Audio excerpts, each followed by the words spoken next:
د نفي لپاره خلک انګلیش زده کوي، چیني ژبه زده کوي، اردو، سندي، فارسي زده کوي، خو قرآن مجید نشي زده کولی.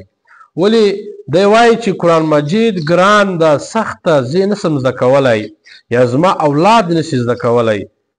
داسې خلک شته چې خپل اولاد باندې هر قسم سخت کاروبار زده کوي، ډریوري ورباندې زده کوي، او نور داسې کم هنر وي هغه ورباندې زده کوي، د دنیا کاروبار ور زده کوي، خو قرآن مجید نه په زده کوي، د دین تربیه نه ورکوي. ای زما عزتمند ورونو مسلمانانو، تاسو یو وخت دا سوچ وهلی ده چې زما د زوی لمونځ کوي که نه کوي، زما د زوی لمونځ زده ده که نه ده زده، دا زما لورکۍ دې دا فرض لمونځ زده ده او که نه ده زده، دا زما لور چې په کور کې راسره ده آیا دا لمونځ کوي که نه کوي. تا یو وخت کې دا سوچ او فکر وهلی ده؟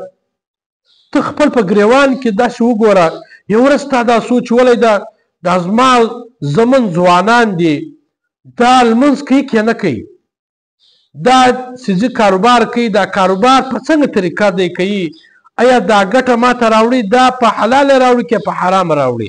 تا یو ورځ دا سوچ او فکر وهلی ده؟ یو ورځ هم تا دا سوچ وهلی ده؟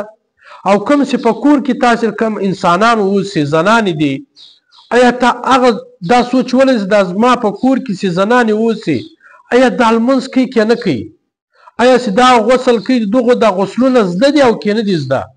یو ورځ تا دا سوچ وهلی ده؟ الله خو ته دې دنیا ته دې دپاره نه یې راستولی چې ته په دې دنیا کې بس خالي پیسې وګټه، نوم وګټه، رتبه دې ولړه که. یاره خو الله جل جلاله د عبادت دپاره رالیږلی یو، دا کاروبار خو ما او تا د ضرورت دپاره کوو، د اولاد د نفقې دپاره یې کوو، او دا لمونځ د عبادت خو پر ما او تا فرض ده. ای زما عزتمند ورونو مسلمانانو، نو تاسو دا سوچ ووئ چې زما دا لور چې په کور کې اوسي آیا دا لمونځ کوي که نه کوي، زما زوی لمونځ کوي که نه کوي. بیا دې به معاف چې د پلار یې لمونځ نه وي زده، نو هغه پلار به خپل زوی ته څنګه ووایي چې زوی تا لمونځ زده ده که نه ده زده. دا نن سبا چې پلار و خپل زوی ته داسې نسي ویلی چې زوی تا لمونځ زده ده که نه دي زده. ولې څه وجه ده؟ ولې خو د پلار خپله لمونځ نه ده زده.